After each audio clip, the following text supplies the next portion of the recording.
name is Saim Shahzad and I am here to teach you biology class first year.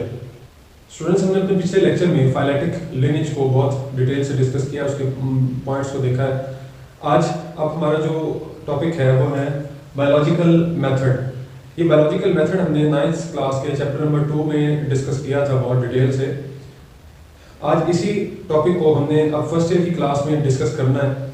इसमें कुछ points हैं जो नए दिए गए हैं, जो उसमें नहीं थे और यहाँ पर डिस्कस किए गए हैं क्लास फर्स्ट ईयर के अंदर। हमने उन पॉइंट्स को पिक करना है कि वो क्या है। ये टॉपिक काफ़ी लेंथी है बुक में जिस तरह दिया गया है। इसको पॉइंट आउट करना है, इसमें से मेन चीज़ों को, और उनको हमने पिक करना है। तो आपने इसको ध्यान से समझना है। बहुत आसान है, ये कुछ चीज़ें हैं जो समझने वाली हैं। अगर आप गौर से समझते जाएंगे तो इंशाल्लाह ये आपको क्लियर हो जाएगा। सबसे पहली बात हम करते हैं बायोलॉजिकल मेथड के अंदर कि हम साइंस का जिक्र करते हैं। साइंस क्या है कि साइंस एक सिस्टमाइज्ड नॉलेज है। ये एक सिस्टमाइज्ड नॉलेज है जो बेस करता है एक्सपेरिमेंट्स के ऊपर। ये एक सिस्टमाइज्ड नॉलेज है जो एक्सपेरिमेंट्स के ऊपर बेस करता है कि science is a systemised knowledge and based on methodology. ये साइंस का जो सब्जेक्ट है ये मैथडोलॉजी पे बेस करता है। एक्सपेरिमेंट्स इसमें चीज़ों को प्रूव करते हैं साइंस के सब्जेक्ट के अंदर। तो साइंस में ही अगली चीज़ जो आती है कि हम अगर कोई भी मसला हल कर रहे हैं साइंस के अंदर, तो साइंसदान वो कौन से स्टेप लेते हैं जिसके तहत उस मसले को हल किया जाता है। हमने वो स्टेप्स पढ़ने हैं सारे बारी बारी, जिसके तहत एक मसला एक साइंसदान हल करता है और आखिर में उसका वो रिजल्ट क्या बनता है उसको हमने देखना है। तो हम साइंस से वाकिफ हो गए कि एक प्रॉपर मेथडोलॉजी के तहत एक मसले को हल करना साइंस में होता है एक्सपेरिमेंट्स के थ्रू। ये साइंस की डेफिनेशन हो गई। साइंस के बाद अब हम देखते हैं कि सबसे पहले ऑब्जर्वेशन की बात की गई है। ऑब्जर्वेशन क्या है कि एक साइंसदान जिसको अचानक से बाई चांस का लफ्ज़ हमारी बुक में यूज़ किया गया कि कोई भी मसला, कोई भी साइंटिफिक प्रॉब्लम दरपेश होती है तो वो सबसे पहले उसकी ऑब्जर्वेंस होती है उस मसले की। वो ऑब्जर्वेंस किस चीज़ से होती है? वो उसकी 5 सेंसेस से होती है। वो कौन सी हैं उसकी 5 सेंसेस? हमने पढ़ी थी sense of hearing, taste, touch, smell and sight. ये 5 सेंसेस हैं। इसके तहत एक साइंटिस्ट ऑब्जर्वेशन करता है। इस ऑब्जर्वेशन के बाद जब ऑब्जर्वेशन हो जाती है, एक साइंसदान ऑब्जर्व कर लेता है किसी भी मसले को, तो उसके बाद वो डाटा कलेक्ट करता है। डाटा कलेक्शन का काम होता है कि उसको एक तरीके से उसको पेज पे उतारा जाए, उस सारी बात को। डाटा कलेक्शन होती है। डाटा कलेक्शन के बाद हाइपोथेसिस का स्टेप है कि उसने हाइपोथेसिस देना है, मफरूजा कायम करना है उस सारी ऑब्जर्वेशन का। हाइपोथेसिस की क्या डेफिनेशन थी हमने पढ़ी थी? A tentative explanation of observation is known as hypothesis। ये hypothesis की डेफिनेशन हमने पढ़ी थी कि ऑब्जर्वेशन को लिखना, एक मफरूजा कायम करना जिसके अंदर, और मफरूजा किस बेस पे कायम होता है? ये 2 चीज़ों पे मफरूजा कायम होता है। वो 2 चीज़ें कौन कौन सी हैं? वो हैं deductive reasoning and inductive reasoning. ये 2 टाइप्स हैं जिसकी बेस पे एक मफरूजा कायम होता है, हाइपोथेसिस कायम होता है। हाइपोथेसिस के बाद आती थी deduction. The logical consequence drawn from hypothesis is known as deduction. और डिडक्शन हमने यहाँ पे देखा है, ये 2 नई चीजें हैं कि वो 2 टाइप्स की होती हैं। डिडक्शन किस किस टाइप की? Deductive reasoning and inductive reasoning. ये 2 टाइप्स की डिडक्शन है जिसके तहत हाइपोथेसिस कायम होता है। और डिडक्शन के अंदर क्या चीज इस्तेमाल होती है? If and then. If and then जो एक लॉजिक है वो डिडक्शन के अंदर इस्तेमाल होती है। और डिडक्शंस की बेस पे, इन 2 चीजों की बेस पे एक हाइपोथेसिस दिया जाता है, deductive reasoning and inductive reasoning. अब डिडक्टिव रीजनिंग क्या है? डिडक्टिव रीजनिंग के अंदर हम जनरल टू स्पेसिफिक जाते हैं। एक बात जो जनरली है, जनरली की जा रही है, हम उस जनरली जो डिस्कशन है उसको हम स्पेसिफिक की तरफ लेके जाते हैं। General to specific, deductive reasoning. इसकी एग्जांपल हमारी बुक में दी गई हैं, 2 एग्जांपल्स दी गई हैं, जिसमें पहली एग्जांपल है स्पैरोज की। स्पैरो के अंदर उन्होंने स्पैरोज का क्या बताया कि जो स्पैरोज हैं, उनके जो बर्ड्स हैं उनके विंग्स होते हैं। तो स्पैरो भी एक बर्ड है तो उसके एक विंग्स होंगे। यानी बर्ड्स के परों से बात को एक स्पेसिफिक परिंदे पे बात ले गए, किस पे? स्पैरो पे। बात समझ आएगी आपको? कि डिडक्टिव रीजनिंग में जनरल टू स्पेसिफिक बात को लेके जाना है। तो पहले उन्होंने ये कहा कि जो बर्ड्स हैं उनके विंग्स होते हैं। नेक्स्ट उन्होंने स्पेसिफिक जब बात की वो किसकी की, स्पैरोज की, कि स्पैरोज भी बर्ड्स हैं तो उनके विंग्स होंगे। बात को जनरल से बर्ड्स से उसको कहाँ पे ले गए, स्पैरो पे ले गए, स्पेसिफिक स्पैरो को हाईलाइट कर दिया।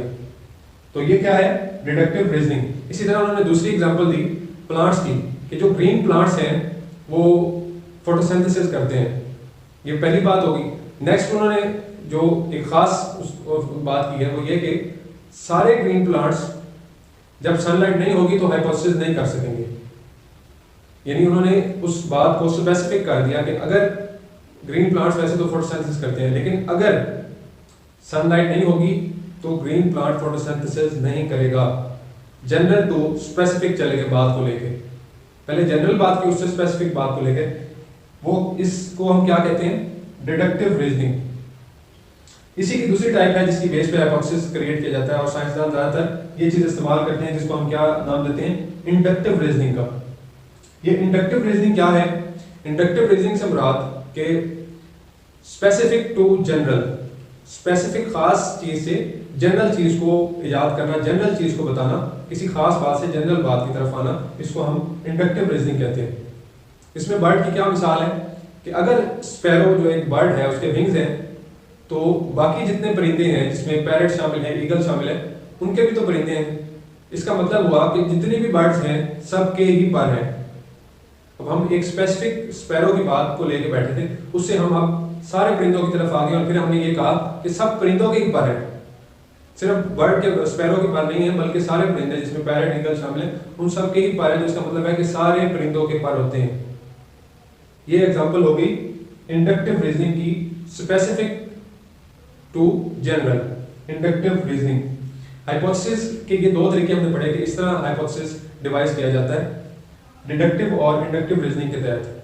दूसरी चीज, अब इसमें एक जो कुछ नई चीजें हमें बताई गई वो क्या है, हाइपोथेसिस को कुछ 5 तरीकों से और भी इंडक्ट किया जाता है और भी डिवाइस किया जाता है। हाइपोथेसिस को 5 तरीके और हैं इसके तहत हाइपोथेसिस को डिडक्ट किया जाता है, वो हमारी बुक में दिए गए। वो आपने उन 5 तरीकों को याद करना है, वो एक शॉर्ट क्वेश्चन है। 5 other methods to devise hypothesis। वो 5 other methods क्या हैं, इंस्टीट्यूशंस और इमेजिनेशन। पहला मेथड इमेजिनेशन और इंस्टीट्यूशन। दूसरा कि डिस्कवर करना किसी नई चीज को, एक एक्सपेरिमेंट के दौरान, एक प्रोसेस के दौरान किसी नई चीज को डिस्कवर कर लेना, ये भी एक तरीका है हाइपोथेसिस का। रिलीजियस और फिलोसफिकल पॉइंट ऑफ व्यू के तहत नया हाइपोथेसिस देना, रिलीजियस और philosophical point of view. Comparison और एनालॉगी के दौरान किसी भी प्रोसेस के एक नए हाइपोथेसिस को जन्म देना। तो ये 4-5 प्रोसेस हैं। इसमें एक एस्थेटिक भी है, एस्थेटिक परसेप्शन के तहत एक नया हाइपोथेसिस कायम करना। ये सब चीजें भी हाइपोथेसिस की बेस बनती हैं, हाइपोथेसिस को क्रिएट करती हैं, ये सारी चीजें हाइपोथेसिस बनाती हैं। इसके अलावा अब आगे हम बढ़ते हैं तो ये देखते हैं कि हाइपोथेसिस की क्रिएशन के बाद रिगरस टेस्टिंग की जाती है, बहुत ज़्यादा टेस्टिंग बार बार की जाती है, साइंसदान उसको चेक करते हैं। और जब ज़्यादा टेस्टिंग के बाद एक हाइपोथेसिस सर्वाइव करता है, एक series of hypothesis rigorous testing के बाद सर्वाइव करती है, तो वो क्या बनती है, वो रिगरस टेस्टिंग के बाद जो हाइपोथेसिस सर्वाइव करता है वो थ्योरी बनती है। एक थ्योरी जो एक ऐसा फैक्ट जो कंक्लूड किया जाता है एक हाइपोथेसिस को बार बार टेस्टिंग के बाद, उसको किस चीज का नाम दिया जाता है, थ्योरी का नाम दिया जाता है। और एक थ्योरी जब बार बार उसका टेस्ट किया जाता है, उसकी एक स्केप्टिकल अप्रोच के अंदर वो सरवाइव कर जाती है बाय एक्सपेरिमेंटल एविडेंस, तो वो क्या बनता है, वो साइंटिफिक लॉ बनता है। लेकिन इसी के दौरान साइंटिफिक लॉ से पहले एक और बात हम करेंगे कि प्रोडक्टिव थ्योरी भी इसमें शामिल है। वो क्या है, प्रोडक्टिव थ्योरी ऐसी थ्योरी जो नए हाइपोथेसिस जनरेट करे, जिससे नए हाइपोथेसिस बने, वो क्या कहलाएगी, प्रोडक्टिव थ्योरी। ऐसी गुड थ्योरी जिससे नए हाइपोथेसिस जनरेट हो, ऐसी थ्योरी क्या कहलाती है, प्रोडक्टिव थ्योरी। और प्रोडक्टिव थ्योरी के ऊपर जब साइंसदान काम करें, मुसलसल उसको चेक करें और वो एक स्केप्टिकल अप्रोच में सरवाइव कर जाए बार बार एक्सपेरिमेंटल एविडेंसेस के साथ, तो वो क्या कहलाएगी? साइंटिफिक लॉ कहलाएगा। साइंटिफिक लॉ एक कांस्टेंट फैक्ट है नेचर का, एक कांस्टेंट फैक्ट ऑफ नेचर होता है जो कि गलत साबित नहीं किया जा सकता। इसको हम क्या कहते हैं? Scientific law. इसकी दो एग्जांपल्स हमारे बुक में दी गई हैं, Hardy Weinberg's law and Mendel's law of inheritance. ये दो एग्जांपल्स हैं साइंटिफिक लॉ की। हम इस पूरे टॉपिक को एक दफ़ा रिवाइज करते हैं, ये बहुत आसान है, इसको ज़रा ध्यान से समझिएगा। सबसे पहले हमने साइंस को बताना है कि एक सिस्टमाइज्ड मेथोडोलॉजी के तहत बनाया गया एक सब्जेक्ट है जो एक्सपेरिमेंट्स पे चलता है, जिसको हम साइंस का नाम देते हैं। इसके बाद साइंस के अंदर जब कोई मसला हल करना होता है साइंसदानों तो सबसे पहले वो किसी भी मसले पर ऑब्जर्वेशन करते हैं। उस ऑब्जर्वेशन 5 सेंसेस के थ्रू करते हैं और उसको फिर वो डाटा कलेक्शन की फॉर्म में उस ऑब्जर्वेशन को इकट्ठा करते हैं। डाटा कलेक्शन के बाद हाइपोथेसिस दिया जाता है, वो एक मफरूजा कायम करते हैं अपना लॉजिकल कॉन्सिक्वेंस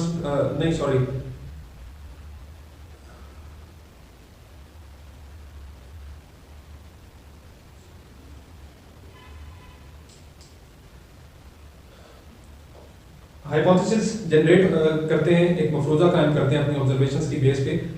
वो ऑब्जर्वेशंस की बेस पे जो मफरूजा कायम करते हैं वो दो चीज़ों की बुनियाद पे करते हैं, दो चीज़ों की वजह से एक हाइपोथेसिस को डिवाइस करते हैं। वो दो चीज़ें कौन सी हैं? Deductive reasoning and inductive reasoning. Deductive reasoning क्या है कि specific to general to specific जाना।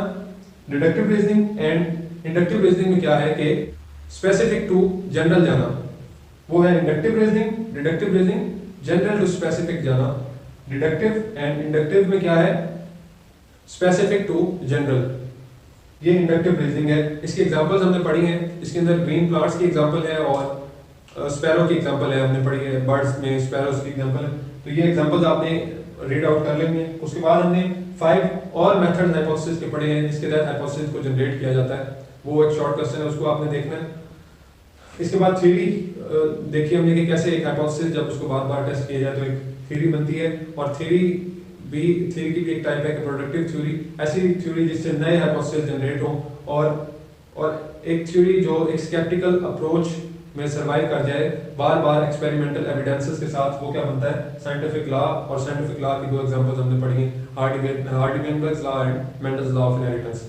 ये था हमारा टोटल टॉपिक बायोलॉजिकल मेथड। अगर कोई क्वेश्चन हो तो जरूर पूछिएगा। साइंस के साथ को इजाजत दीजिए। अल्लाह हाफ़िज़।